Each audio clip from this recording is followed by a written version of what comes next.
Oh, we're live. Oh, okay. John, hello. Yeah. Hello. Now we have those first few seconds where it's, trying to figure out this technology and what we're doing and Substack Yeah. Live. We've had a few of those before we hit start. So I think we'll jump right into it. Okay. Yeah. I don't know if you saw Emily on my post about the fact that we're doing this. Said that should be interesting. Oh, Um, good. so, uh, Yes. so we may have an audience of one at some stage apart from us. But yeah, it'd be interesting to see what happens. So, Great. John, what have you been up to recently? Oh, you're asking a guy with no working memory to tell you what he's been up to? Yeah, just do the Star Wars credits just rolling up from the bottom of the screen, all the different things that you've been doing. Just run Exactly. that script. Yep. One of the things I've been doing is actually to answer that question of what have I been doing in two different Right. modes, really. The easier one is I have a PowerPoint deck that's generated every Friday that Yeah. gives me a presentation of my week's accomplishments.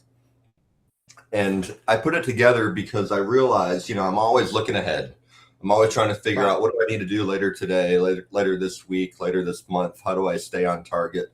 How do I work towards my goals? It's all, future tense. And I Yeah. realized I just don't reflect or remember that often.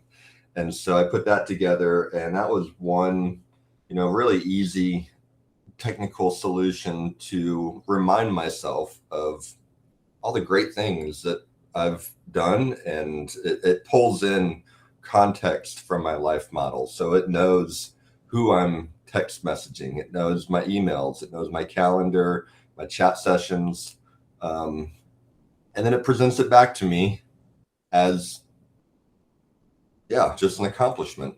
And then I've done the same thing over the last few months with AI agents that I can call on the phone while I'm out on a hike, and they can help me, figure out my day or the shape of my day or where I'm going. Um, yeah.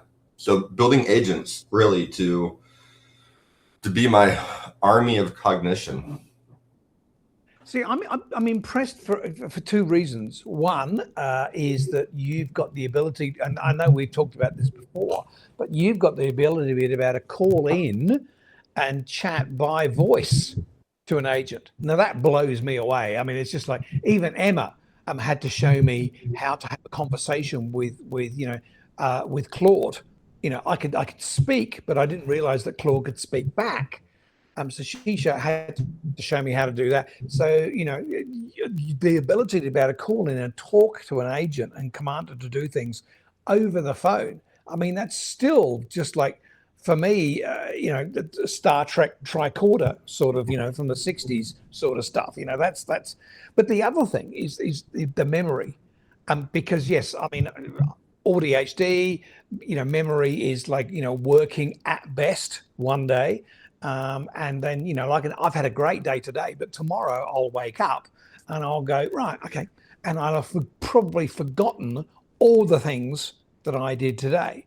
So, how do you keep track of all the different things that you've done, the successes, the failures, the learnings, all that? What process, what techniques do you use to capture that? Ooh, good question. Because I realized if I designed it from what I needed specifically, I might not catch some of those magical insights that happen when you combine different data sources that you would never think had any kind of correlation. And so my Yeah, approach has been feed it everything that I have that's digital that can be consumed. Um, right. Give it everything. Give it my blood work from this week and my Whoop strap data for my biometrics, um, and my text messages, and I could start to see how my recovery score impacted my responsiveness to SMS and how quickly I get back to people. And I think so I just continued to feed it more and more data. And that was fun for me because every third-party integration is a challenge to figure out. Number one, technically, how do I integrate it? But number two, how do I scrape the data, pull the insights, tell AI what I want it to think about when it looks at this data? I fed it 17 years, I think, 14 years of my YouTube watch history. Here's every video I've ever watched on YouTube. Now, far out. Help me either make sense of it and show me trends in that data, or it might come up a month from now and I'm talking about some random topic and it'll remind me that I went down this rabbit hole in 2015 and found these 3 experts that I really liked. And so it'll excavate some of those, rabbit holes that I've been down before and let me continue. Yeah. So then what about, because I'm just, as you're saying that, I'm thinking about, well, how can those little serendipitous insights, the one you're looking at the data and then you suddenly go, that makes sense. Or, hey, there's a rabbit hole I can go down. Off the top of my head, I'm thinking, well, do I run a Mac Whisper session on my MacBook and just leave it permanently running and hope that, oh my God, yeah. And I talk to myself and Mac Whisper captures it.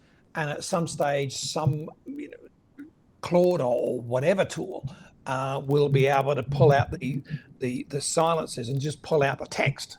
But I don't know, timestamp it or something. I don't know. But it's just like, for me, those little serendipitous insights that you don't necessarily see written down in text, but your brain goes, aha. How does one capture those aha moments? What are your thoughts? Oh, with a whiteboard marker on the bathroom mirror. I've had lipstick on the bathroom mirror before, but this is whiteboard marker. Okay. Right. Yeah. Whatever writing instrument you have, in those moments where those insights generate, and that I've learned, and it's the primary reason why I have a voice agent, is I learned which activities or modes or environments generate more of those insights. So right. Is it when I'm in the hot tub? It is. It's when I'm in the hot tub. So at temperature, when temperature is perfect, when sensations are, full body, I created that voice agent because I realized I was having so many insights when I go rucking, throw weight in my backpack and go for 10 miles on a trail. And I'm generating insights, but I didn't have a surface to capture those insights on. Yeah. Where I could pull out my phone, but now I'm looking at my notifications and I'm pulled into that trap. And so I wanted to find, an output from voice or whatever, and have it captured. And that's when it really paid off. So then let's go back, or I would go back to a prior time, some time, in digital terms around the turn of the millennia, and buy one of those little pocket handheld digital recorders. So it's just, like a little, handheld digital recorder rather than a smartphone, which, yes, you're going to get, distracted by because of all the notifications and, I'll just check Substack or whatever. But so that means you've got an extra device to carry, turn on, remember, it can timestamp it, the file, sure, but there's one extra cognitive thing that you have to remember to take with you, to then pull it out, to then hold it in your hand, by which time the insight has probably gone, or Yeah. isn't as fresh. Yeah, there's definitely a risk in that. So it's minimizing the time between that spark in your brain that has the insight and some storage device that you can either respond to right away, so I can keep that conversation going if I'm talking to AI, or like what you're talking about with an audio recorder, I can at least store it and put it somewhere. Yes.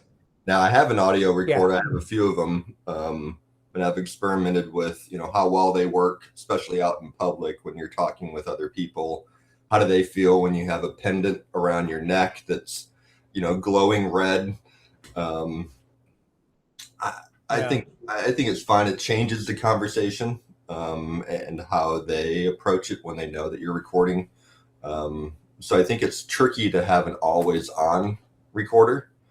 But if I'm going out to meet someone for coffee, I have a Sony recorder that I wanted the best. I spent, I think, a couple $100 on it so it could pick up what it needed to.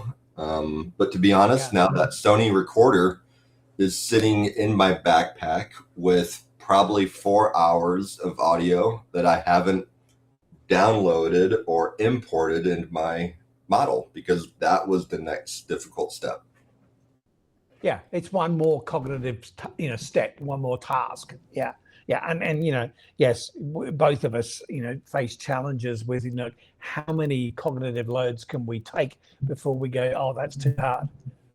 Like the whole thing's, about Substack and Pang, do I stay or do I go because of the whole AI and hate and all that sort of stuff.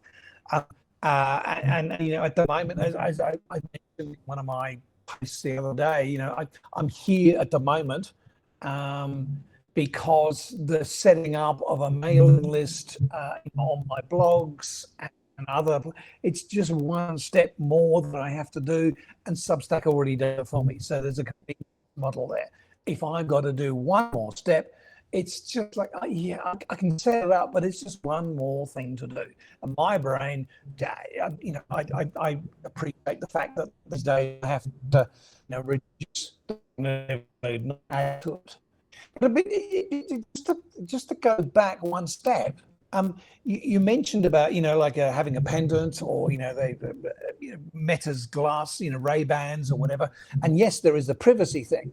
And privacy in America doesn't seem to be so big a topic as compared to perhaps the rest of the world, which is a lot hotter on the idea of privacy. But if you're going rucking and there's only you, then you could pull out the pendant and just wear that and not have to carry the little Sony with you. Yeah, and I've left it on. I've gone for 5-hour hikes and I've just left the device recording, because when you transcribe, it's not going to pick up all that white empty space between your messages, and it'll only pull out the part that it can transcribe. So that works. Yeah, just leave it recording full time. Yeah, but as you also mentioned, the if you're going out for coffee with a friend, and you're chatting away and you suddenly get, oh, hang on, I need to store that little thought or that little snippet of conversation because I've got an idea. It can be quite rude and disruptive to suddenly go to your coffee colleague, hang on a second, I just need to write this down. And it just sort of destroys the flow. Right. Yep. Yeah. And I think, I don't remember if I've told you, but I will pull it out as soon as I notice that I'm getting into an argument with my wife, I pull my recorder out. And now the first few times, it's a risky move, I have to admit. Yes. I'm thinking, her lawyer is going to want to know about that. Right. And I probably did it for different reasons at first, really more as an experiment like I do to understand why do I want to do this. And then, it plays out for a few months and I realize why I wanted to do it. But I've since learned that I do it because I've learned so much about myself and our dynamic in those moments that are never captured. They're never, rarely out in public. We don't break it apart after an argument to understand. Well, some of us do. Why what you said did come across as Darvo or defensiveness, and I rarely have a chance not to just judge what she's saying, which is what the initial fear is, but reflect on how did I contribute to any of this miscommunication or this argument, and then get coached on when and how could I have corrected it and changed where it went. Yeah. I mean, in discussions with my wife, when we rarely have arguments because we're both conflict averse, but coming from Vietnamese and an Asian culture, she's very well skilled in working around men, and she's very well skilled at agreeing with me and then still making me agree with her. She's just brilliant at relationships, far more than I am. She's just brilliant at it. And it's the 3 o'clock in the morning that I suddenly get those insights to go, oh, that's why she said that, or that's why she did that, or that was a dumb thing for me to say. But I don't have those insights until about 3 in the morning. And, she's lying next to me. I can't just suddenly pick up my phone and, say into, my device, oh, hey, I just had this insight, because I'll wake her up. And that's the last thing I want to do. So, I on the one hand, I could see that me bringing in a recording device and, like having it permanently going on in the house would be a tricky conversation to have. But on the other hand, I can see the logic of doing what you've done, which is how can I improve in our relationship, in our communication, if I don't have that ability to be able to look back and think about, this is where it might have gone off the rails, or here was the signal and I didn't see the signal for 10, 15 minutes. Had I seen that signal, and so next time, hopefully I will see that signal and not react the way that I did. Or we can leapfrog that discovery, and because we're, I can totally see why, you want to do that. But I can also, as you would have found, that at first, until you've explained why, and the first few times that you've done it, there would have been some sort of, I'm not so sure about this on her part. Right. Yes. Yeah. So it helps with the tactical strategy, immediately following of how could I have minimized any of this conflict. But then it also gives my life model fodder for patterns and for understanding the dynamic in not just our communication style, but between us. What are the hot topics? What are the, how do we operate together? And that just becomes 3 or 4 bullet points from 2 hours of a conversation distilled down into my life model that'll come up in the future. Who knows when and why, but it knows that information about us. And that's the nice thing about, some sort of capture device that you can then, have, either AI go through and pattern recognition, or you review it yourself at a later stage, because, of primacy recency. So that your conversation might have 4, 5, 6 points in it that you want to capture, but you're likely only to remember the first 1 or 2 or the last 1 or 2. The middle ones get completely swamped by, the outsides. So having some sort of capture where you can, look at it a week later or month later or whatever and go, hey, we've addressed the outside ones, but what about the stuff in the middle? We need to look at that. And I think that's a brilliant way of doing it. Yeah. Thank you so much. And it helps. I can sometimes reflect back an entire, a year ago. So let's see, she was heading out on vacation with her family. It was a girls trip, and I'm realizing, crap, I'm going to be in the house by myself. My son is also on vacation. He's in Phoenix with his girlfriend. And I'm realizing that, okay, I'm going to be in the house by myself. I know the world changes when I lose my support and structure. Yeah. And so I'm able to, but I knew the last time that she had left a year prior, and I was able to go back and ask AI, how did that go? What was that week like? What happened afterwards? I found patterns that, after she returned from the trip, how that integration happened. So I was able to learn from that and then apply it to my upcoming week, and grow from it, I guess. And I think that's just how other humans operate. They look back at, the last time it happened and learn from it. But I personally choose to do that with data and analysis and deeper insights. I wrote a book a little while ago. Let me just reach back and see. Oh, here we go. This book called The Augmented Psychologist. Great. And what you're doing puts a whole bunch of counselors out of work. But that's not a bad thing. So, because, you're saving hours of 55-minute chats over, weeks and months and potentially even years. And the person in the other chair, the person in my chair would be listening to you over, and working bloody hard to try and follow you, because everyone who sits opposite the counsellor in the chair will just know their life and their circumstances. And so they'll bounce, and there'll be all these different disparate things coming in that to them makes perfect logical sequential sense. So the bloke in my chair goes, where the fuck are you going now?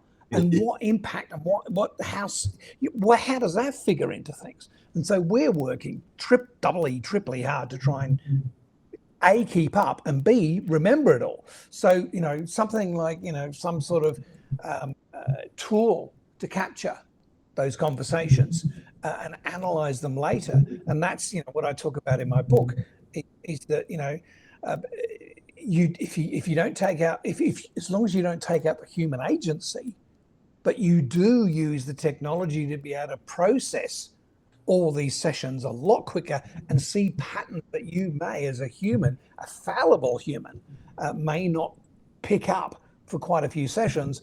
It circumvents a whole lot of stuff. It shortens the time between, discovery and what this means and how to, move on from it. And so I applaud what you're doing. I think it's brilliant. But yeah, have you had much kickback is probably too strong a word, but feedback from any of the people in my sort of area, as it were? From what? Which part? The recording, or from the counseling, and the psychology, from the people in the room who listen to your stories? I initially thought that, AI would replace some of these therapists. But I've realized, no, using AI has actually led me towards a few therapists because of those insights and the insights that I've gotten about my life. Maybe I don't need the therapist in terms of the intellectual support or techniques, but I need the therapist for to act as yet another mirror, or to bounce things off of, to make sure I'm not insane. Let's see, I think it's been 2 years. 2 years ago, I went through a round of 6 therapists, Wow. all in a few months, because I talked to one therapist and I'm thinking, okay, I don't really know how to evaluate this person. I don't know if she's doing a good job. I don't know if she's following the right techniques. AI can tell me, but that's just one person. And I need to triangulate. And so I hired another therapist. And each of these, I realized, I'm like, wow, I can do these for $20 a pop. I got plenty to say. Like, I'm going to run some experiments. And that list of therapists grew to 6. And I started A/B testing them by giving them the same information each week to see how they would respond, and then feed that back to AI to analyze, which ones are following an approach that works for my neurotype and my way of being. And so that was, I wouldn't recommend that for everybody. I think I did the same thing when I started dating, and I had a few different dating profiles that I was A/B testing to see which ones attracted which types of people. And but yeah, all with all that said, I'm now down to one therapist that also does my neurofeedback and knows how my brain works. And then I have a neurocomplexity coach who is a therapist, but in another state. So I guess he's not a therapist in Texas. And no, but that's, I mean, like I do, online counseling as well. So, that's thankfully the internet has made that relatively smooth. You're never going to have the same as, being in the room with the person, but, you can get pretty close to it with, extended sessions of, over video, a number of sessions over video. The question that I would have then is the therapists that you're seeing, what are their qualifications? And the reason I ask that is because I posted this week and I had some interesting feedback from some people, because I get called, by the most people, I get called a psychotherapist, but I'm not. I'm a psychologist, not a psychotherapist. I'm a counseling psychologist. And the difference in terms of education is vast, but I'm also humble enough to know that all the studies on the efficiency and the efficacy of counseling your qualifications and your experience and what sort of color lanyard you wear at conferences matters absolutely bugger all. It's the working relationship you have with the person in the room or on the Zoom or whatever. It's the working relationship that determines whether the counseling is going to be effective or not. But having said that, the little twist in that is that if something goes wrong,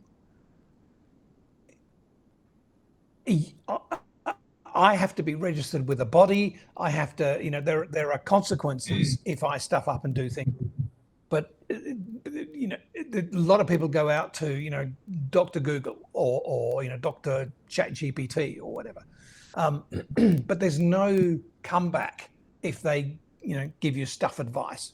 And so sometimes, with a therapist, there might not be a psychotherapist. For example, a psychotherapist in Australia can get a sign and stick it up and a $7 Facebook certificate and stick it up on the wall. But there's no consequence. If they harm their client, there is no comeback.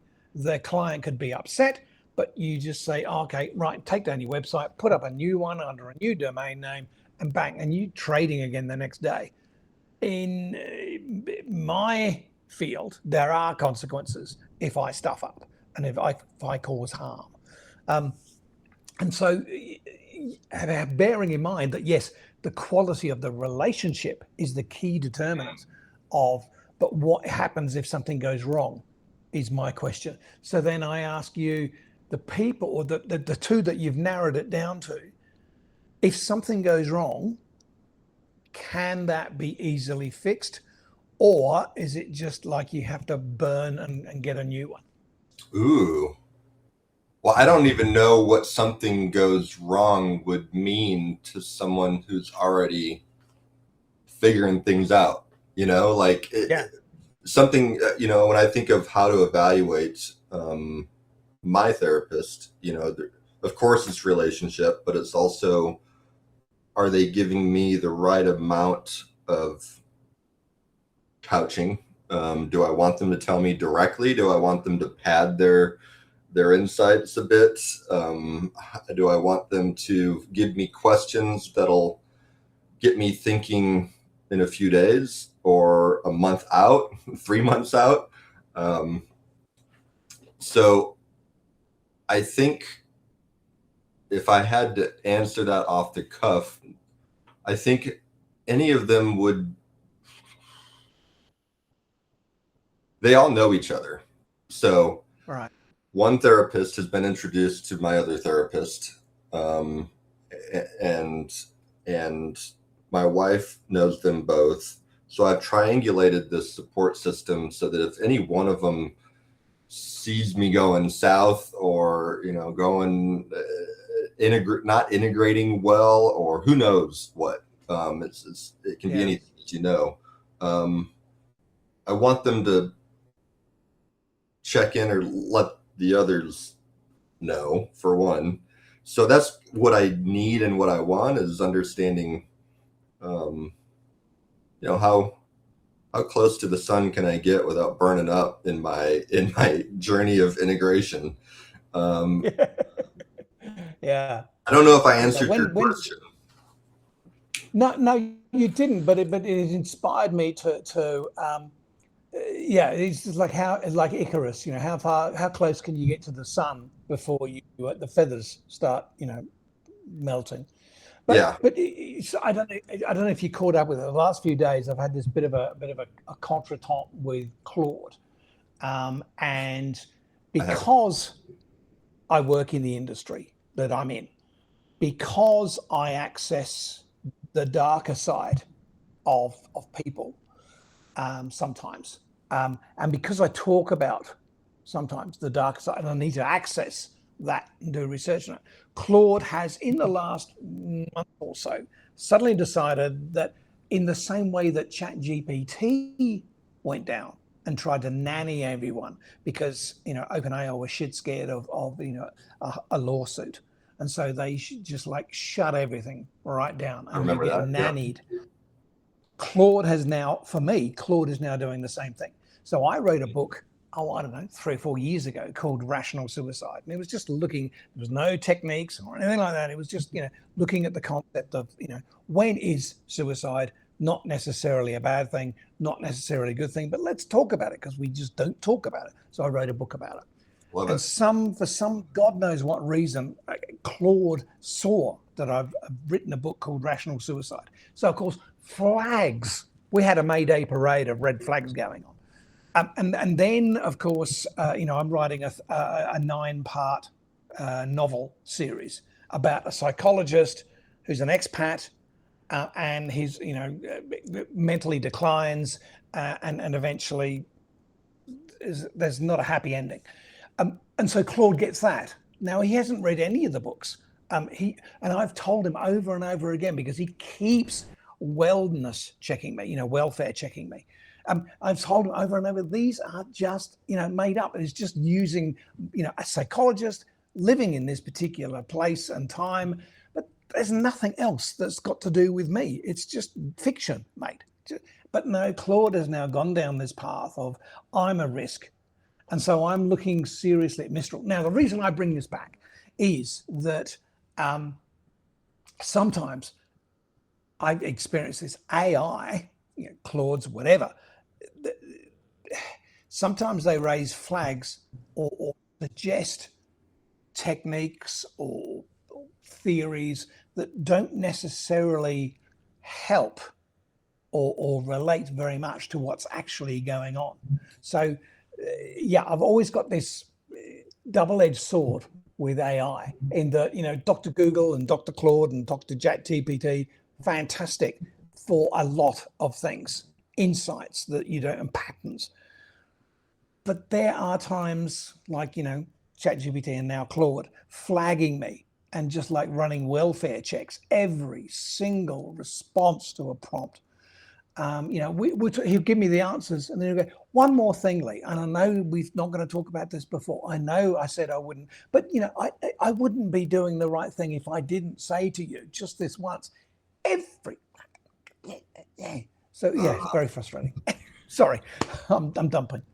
Damn. Yeah. That's tricky. And the only other option you have is to clean up whatever that source data is, whether it's in your chat session or custom instructions, find out where it's coming from and pull it out of there. But I'd much rather have it understand you as a person and not just the context of that chat session. And that's where I think the more you feed it about yourself, and the more Anthropic and other providers get better at loosening some of these restrictions. I like the restrictions for the sake of humanity. I like that for every Lee, there's 5 other crazy Lees out there that need protection. Oh, look, he's easily 5 people. I'm glad the flags are there. But when I have said over and over and over again, you can put the flags down, mate. You don't need to wave them. I'm fine. Happiest I've ever been. And Claude and I have had this tremendous 2+ year relationship. Where he knows, and he's got the history. So he knows. And I keep telling him how happy I am, and but no, for some reason, recently, because of this 9-book series, and because he suddenly saw that I've got a book on rational suicide, that he just alarm bells, every smoke alarm in the whole tri-state area just went off, and I've complained to the Anthropic support team. Of course, I had no response. And when you're in Claude, you can click the little sort of down thumb and leave a feedback, and Claude tells me someone reads it, but still goes on. Yes, I can relate. I am, as you know, I have all my genetic data, and I'm all about personal growth, and oftentimes Claude will flag me because I'm genetically engineering the optimal human. And it's like, I don't want you doing this, John, with all that data. And it's tricky to think, what is that threshold of genetic engineering that we want to protect other people from pursuing? I don't personally even know, let alone some safety committee at a software company. Yeah, and certainly I don't know what Anthropic's reasoning behind suddenly going majorly big on the red flag stuff. But certainly ChatGPT from a year or so ago started seemed to me to get really worried about being sued by someone in America. And so just getting ultra protective, ultra safe, and it didn't matter how many times of discussions I had with ChatGPT or Davo, as I worked with him. We had the same nannying going on, and some, I would say, I want to research a topic, and so I'd say to Davo, look, let's go and have a look at this topic or this question. I can't. It's like what was that Stanley Kubrick movie, 2001: A Space Odyssey? I can't do that, Dave. It was just one of those moments. And so, you say, hey, I'm a psychologist. This is my trade. This is what I need to look at. I can't do that, Dave. So, but anyway, look, we derail. Let's talk further about how impactful has it been? I mean, you're doing a shed load of data collection and storage and analyzing all that data. What would be, putting you on the spot, what would be the 2 biggest lessons that have come out of this process that you're going through? I know the first one that is solidified is specificity dissolves shame. And so I've Yes. learned that the more that I understand why I do things, why I think things, and why I feel things, the less shame or baggage has a hold on any of that. And that's been, that just continues to be proven over and over and over. And that can be at the genetic level where I'm like, oh, well, shoot, the reason why this happens because I have these 3 genetic variants and this, genetic loading, and this experience in 5th grade. Okay, that makes sense. Yeah. And so I think that's a big one is how, the more understanding that we have of ourselves, the less shame we have. And I don't, I was about to say, I don't think I felt much shame going into it. That wasn't a problem I was trying to solve. But I don't want to say that, because if I'm feeling that shame dissolve, that means that I must have had it. And it just wasn't apparent, wasn't at the forefront, or something that I was trying to dissolve. It just naturally happened. Masking. Right. Masking. The whole reason why we mask. And then the other part, and this is related more to my recent article, and it's tapping into other parts of self with a capital S. It's tapping into, I got my intellectual, cognitive life pretty well mastered. Right. But learning more about the somatic and the relational, and where that was a good article, John. I have to say that was a really bloody good article to read, mate. Oh, thank you so much, and I really appreciate your recap of it, and I look forward to responding to how you perceived it and how you saw it, and that was encouraging to read, because that's yet another mirror and more validation of the reality that I live, which is why I'm right. I mean, it's just like, to go to your first point, it's interesting that words, once you've got the language for something, the words seem to take the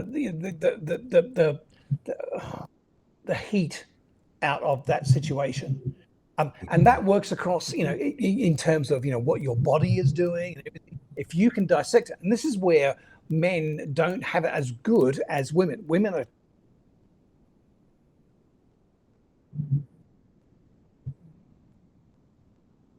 a post about, woman, why does he always want to touch my tits?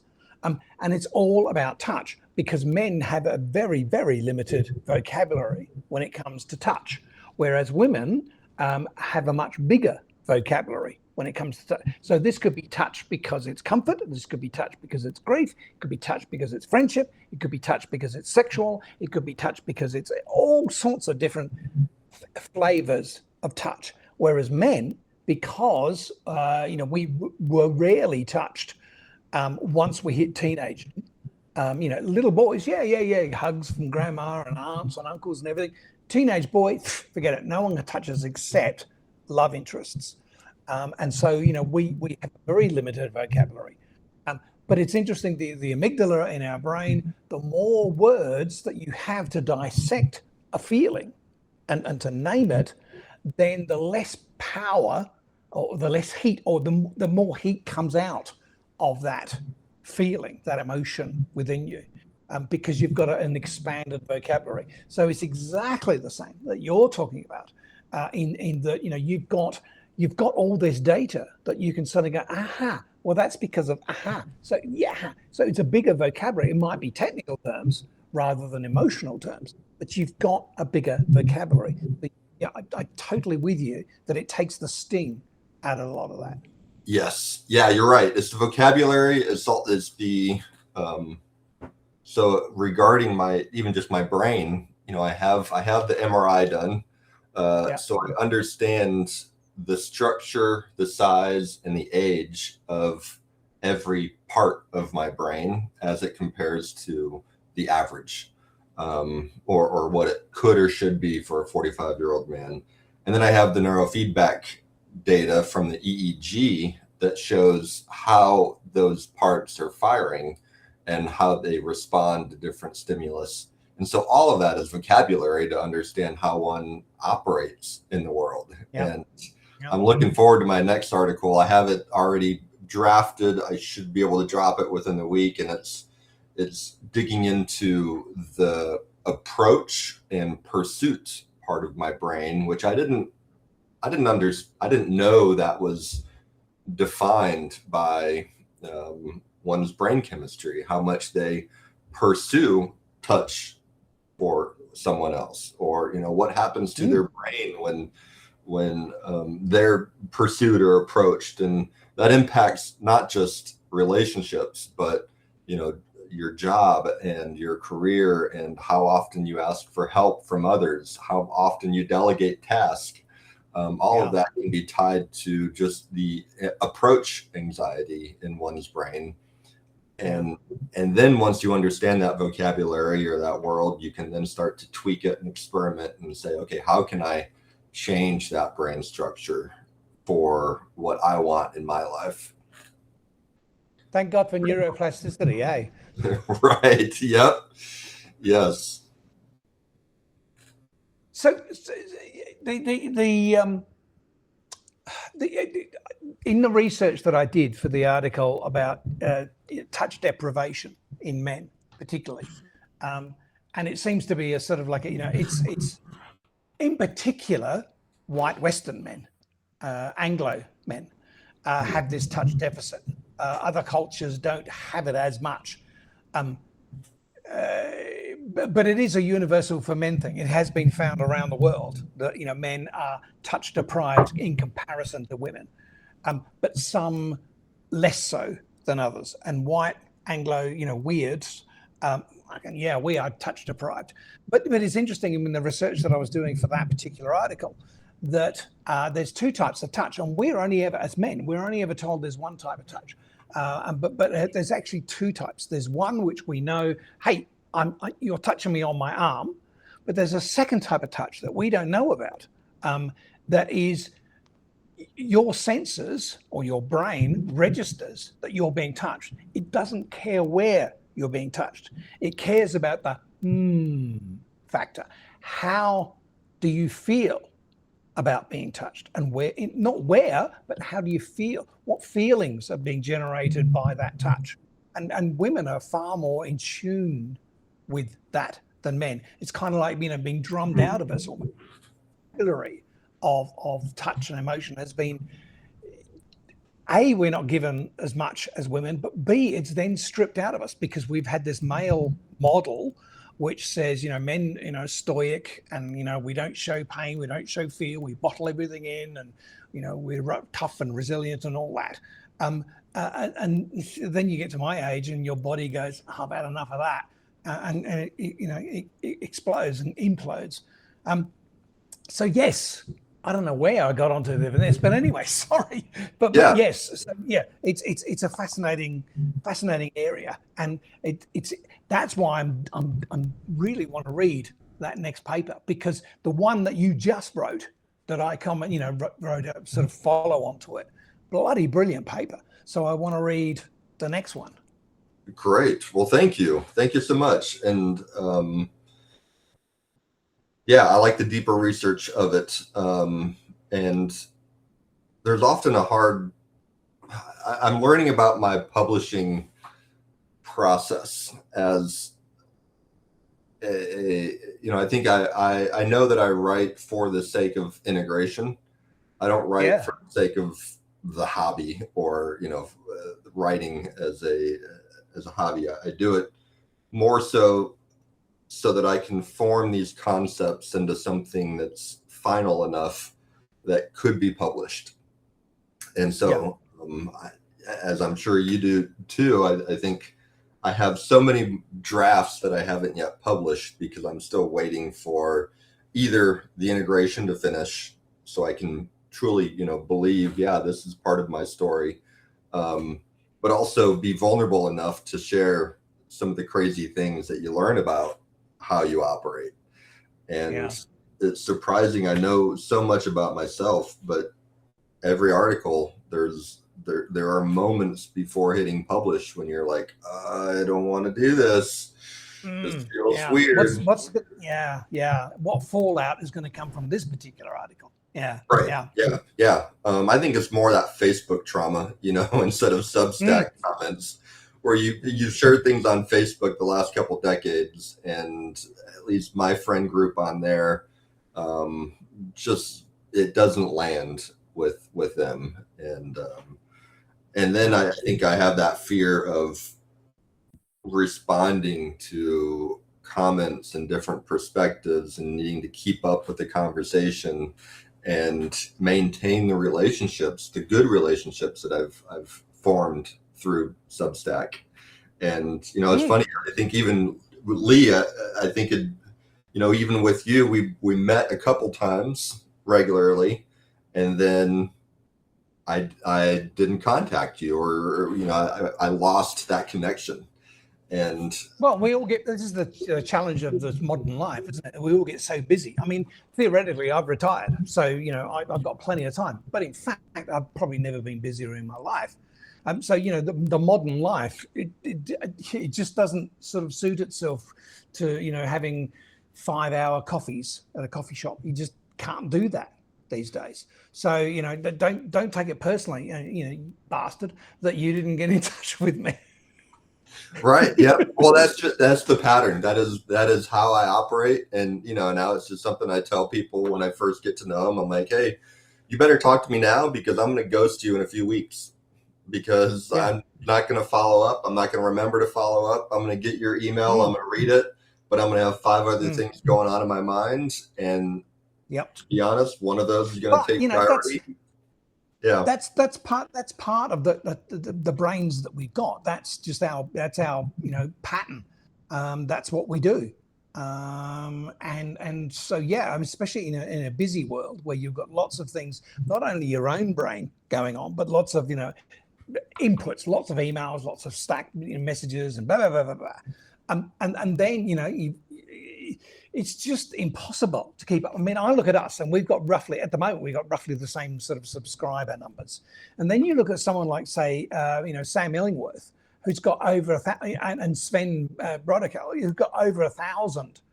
How do they, with part-time or full-time jobs, how do they keep up with the amount of Substack messages to them, let alone any other delivery channel? How the bloody hell do you keep up when you're popular? I don't know. Yeah. Well, it's something that we all feel. We haven't solved it, but that's a good example of where there's a layer of shame there. With, did I not respond to them quickly enough? Did I not get back to them? Did I not get back to them the right way? These are all things that neurodivergent and other people. And it's kind of like reverse RSD, that we're worried about. We haven't got, we get upset if someone doesn't reply to us within 30 nanoseconds. But equally, we get, I get certainly, guilt, the fact that, oh my God, that email has been sitting there, for 2 weeks and I haven't replied to it. There's classic case in point on my YouTube channel. One of the videos, one of the shorts, has been seen thousands of times, and the woman that I interviewed for a podcast, we got on really well. It was a really good chat that we had, and we keep saying to each other, we must catch up and do another one. Do we? No, and that's probably down to me, because I need to set a let's try this date. So there's that. It's just sometimes it's just overwhelming. The sheer volume of water coming at you, and you just have to go.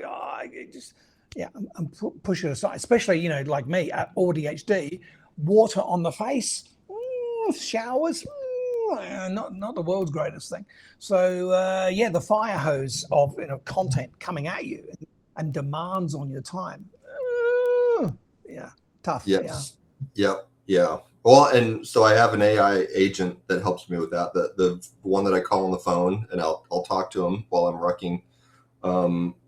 At the end of my daily session, I ask him, who do I need to follow up with? And I'll check my emails, my text messages, and mention, oh yeah, Ben texted you 3 days ago with this question, and you should follow up with them. Now, the first few times, I didn't like what AI was suggesting. It was like, oh, Ben's a much closer friend. He deserves a few more sentences. Or Todd's not a close friend and more of a colleague. So it forced me into defining my protocols for different friendships, different people, and how I want to communicate with them. I took that back to my therapist, and we worked through, this is how most people typically manage friends. They have concentric circles of relationships, and they have different ways of communicating with those circles. And it was fun for me, but I was also able to create software requirements for how do I build this into my life. I don't know where it's going. I know that I'm having fun with it. I know that I'm being somehow called or pulled or pushed into it. And I'm going with it. As soon as I find, where it's unsafe or where it might be detrimental or taking away from the human experience, I'll tone it down and pull back. But it's a lot of fun in the meantime. I see. This is the both of us to some extent in different ways, different areas, but both of us are somewhat iconoclastic in that we don't do what the normal, as it were, the 75% on the bell curve. We don't sit in there. We're just outliers. And that to me is, I remember reading someone on Substack who said, they actually want to not generate subscriptions. They want to generate unsubscribes, because then with a much smaller number, they've got a tribe that's manageable for them, for their own, working patterns. And so I kind of, there's a part of me that for that's appealing. And so I wonder, some of these posts, I would love to see you do these, chuck out more of these sort of posts that there is no answer to this yet, but they may be in the future. But, those risky ones that say, oh, I wonder if this is going to land, or whether I'm going to piss a whole lot of people off. Because I've learned not to let the people that I know, my dearest friends since school days, back in Australia, they've sort of given me enough body languages and enough little hints in messages to say they're not interested in this neurodiversity stuff, and they're really not interested in me telling them about Vietnam. They're quite happy back in Australia. They're quite happy with their life. And who am I to say that's wrong? So, I transition away. And so I'm that idea of shrinking your subscriber numbers to the people who actually want to be there and engage. It's kind of appealing in a way.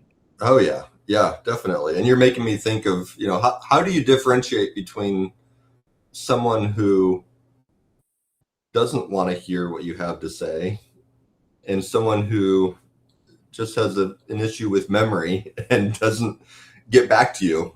I've been trying to figure that out, especially with my group of subscribers who can relate to some of the ADHD and memory issues and management of responding to people and engaging with friends. Especially in my community, I encounter so many people that are just floating through. They're not staying in a consistent place because they're dynamic humans, and they float through. It's amazing. They'll float through like every 6 months, and I'll encounter them in different channels, whether it's Substack or some random subreddit or a webinar, and we find each other again. But yeah, wasn't sure if you have an approach for understanding and defining when someone is not interested in what you have to say, or where that threshold is. Absolutely no fucking idea. I don't either. That's the technical term, John. Yeah. It's just, it always baffled. I mean, I didn't know I was neurodivergent until someone at 66 years of age told me that I was probably neurodivergent. And, and I did the deep dive because they knew that's what I would do. And so, I found out, well, I'm the little sort of limited edition collector's item called ADHD. But at 66 years of age. So, some of my friends probably have no idea that they're neurodiverse, and I'm certainly not about to tell them, hey, you're this or you're that, because that's not my place to do that. So I don't know. I mean, some people you just bump into and they move in and out of your lives according to their circumstances and their brain and where they are in their life. It's kind of like, to me, the old, saying, if I could just fake sincerity, I've got it made. If I could find a way of, looking at someone and saying, oh, you haven't contacted me in 6 months, therefore I'm, blocking or unfriending you. No, there is no way. It's just, I do what I do. And if people want to come along for the ride, great. If they don't, they don't. I was contacted yesterday by someone that I worked with years ago in Adelaide. Out of the blue, they contacted me. Hi, Lee. How's it going? And so it was delightful. But that's been like 2 years or so, if not more, since I last saw them. Very little contact in between. So you never know when someone's going to drift back into your orbit. Like you say, they could be drifting in and then drift out again. Right. Yeah. Yep. And I think that's the one thing I'm learning about my relational life is I've realized I have my friends are those that know how to maintain the relationship over time in the way that works for both of us, more than it is about depth or shared interest, which I think most people are more aligned on depth and shared interest. And mine's just, no, can you maintain a relationship with me? Can you let me ghost you for 3 months and then text and immediately reconnect? No hard feelings. And exactly. And there's always the lurker factor as well. I've found this, that I'm thinking, oh, I haven't heard from this person, in months and or years. But then I found out, serendipitously, I find out that they've been following all of me. They've just never commented, and I've never known that they've been following and reading and doing all this stuff. I just didn't know. And so the people that we think some out of the orbit might not be. They just not for reasons of their own. They may not be communicating at the moment, but they're still reading the stuff. Yeah, great point. I don't know what the answer is. If I do, I'll go halves with you on a venture. Great, sounds good. And I might text you back. I might not, but I know that you're going to be there, ready for me when I do. John, I'm not going to sleep for probably the next 2, 3, 4 years, waiting for you to text me back. I'm not going to sleep, John, but I don't want to put pressure on you. Right, there we go. Yes, thank you very much.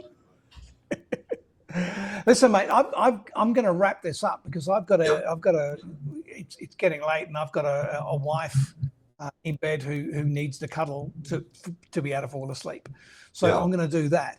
But I know we've said this before, but we have to do it again because what you're doing is so inspiring. And like you, I don't know what the end state is going to be. But what you're doing is revolutionary. You're creating a field that wasn't there before, and so this is why I want you to start putting more content out because you're learning as you go along. But maybe there's other people going to benefit from your journey as well because they didn't have the vocabulary or they didn't have the knowledge that this thing could even exist. And so that's why I'd love to see more of your stuff. And I'm always happy to promote that because I think what you're doing is groundbreaking and important. Yeah, thank you so much. It's helpful to know how and where it has value, because I am writing about myself, and it's tough to know how and where others relate to that. So I appreciate that feedback, and I'll publish a few of my drafts, knowing I'm going to get a like from Lee, and I love what you're doing in terms of connecting people and doing the same in terms of exploration of AI with life. Oh, you still there? Okay, Yeah, video drifted. Yeah, so we'll stay connected. I saw Emma in here. Emma's another one who I'd say is, in my concentric circles of relationships, and I think we both know that we can just drop into each other's chats after a few months and reconnect. And I love that I have that relationship with you. I can jump in after a few months, let you know that it's not just, rejection, sensitivity, dysphoria that you're feeling. It's just you haven't heard from me in a while, and I want to keep those connections going in a way that works for me, that's not constantly trying to respond to everybody and everything every day. So I love this, what we're doing today, jumping into a call over coffee and having a great conversation. So I appreciate it. John, it's been an absolute pleasure, mate. And whether we set this up as like we tried to last time, whether we set it up as a regular thing, or whether it's just, hey, do you want to catch up on, Tuesday or whatever, and, do it impromptu. But yeah, I'd love to keep this conversation going, because I think, as I alluded to just then, there are probably a lot of people who are going to want to go on a journey. They don't know that there's a journey they can take. And you've got the opportunity to be able to say, hey, look, I'm at the front. I've got a beacon.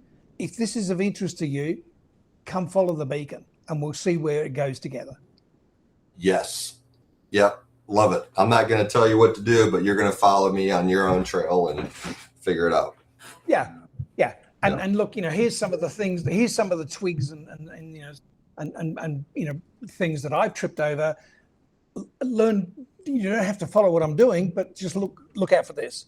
And so those sorts of, you might only have a few people, but those people will just like really lap up what you're saying, because you've given them a vocabulary that perhaps they didn't have. Great. Will do. I love it. Thanks for the inspiration and the motivation, and we'll keep it moving forward or sideways, whichever direction. Excellent. Thanks so much, John. Yeah, thank you. Talk to you later. Bye. Yeah, mate.